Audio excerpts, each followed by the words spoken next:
When did meeting friends become an obligation instead of a joy? When plans get made, do you sigh before you even respond? We're told that as we get older, we need more friends, that being alone is sad, that isolation is dangerous. But after speaking with hundreds of seniors over the years, I've noticed something surprising. The loneliest people weren't the ones alone. They were the ones surrounded by people. Their phones never stopped buzzing. Lunches every week, group chats, holidays, obligations, and yet they looked exhausted. Why? Because what they had wasn't friendship. It was the weight of relationships. Think about your own life. When a message pops up, do you feel excited or tired before you even open it?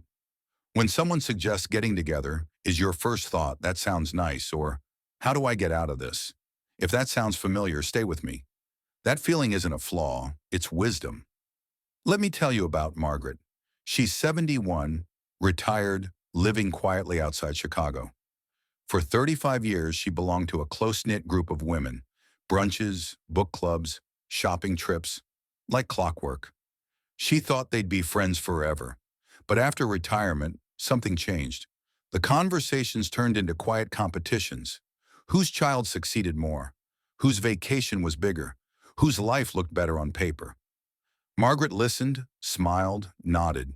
Inside, she felt small. Her son had a good, ordinary job. Her grandchildren were happy, healthy, normal. Nothing flashy. When she spoke, she noticed the polite smiles, the pity. She drove home from those brunches feeling hollow, questioning herself, her life, her worth.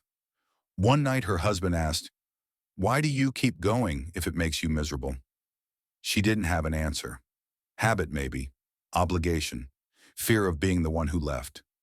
After another draining brunch, Margaret sent a message. She said her health wasn't great and she needed a break. It wasn't true, but she sent it anyway. The replies were kind, and when she read them, she felt something unexpected. Relief.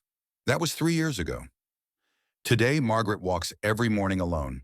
She reads, gardens, drinks coffee with her husband, and talks about nothing important. Her phone is quiet and she loves it. When I asked if she missed her friends, she paused.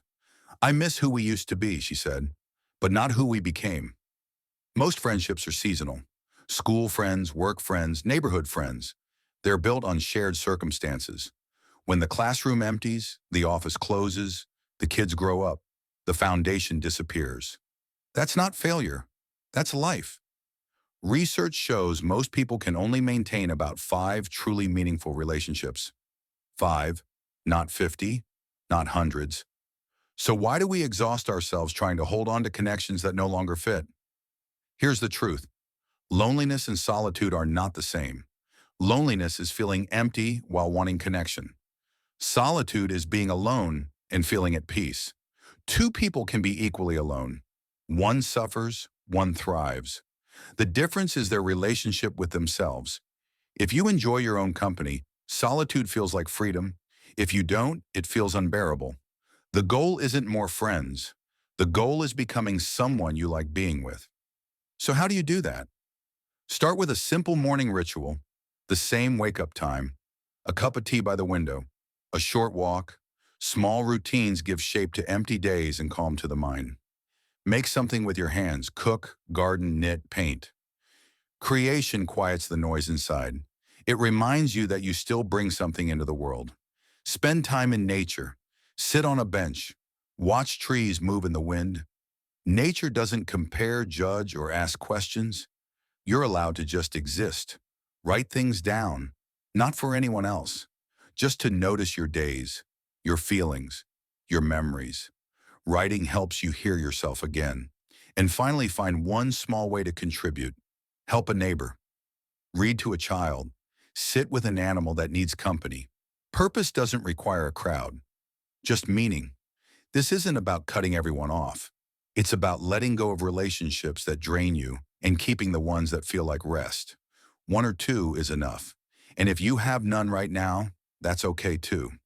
You are allowed to choose peace over performance, quiet over noise, yourself over obligation. The wisest people I know learn this late in life. A full life doesn't always look busy. Sometimes it looks calm.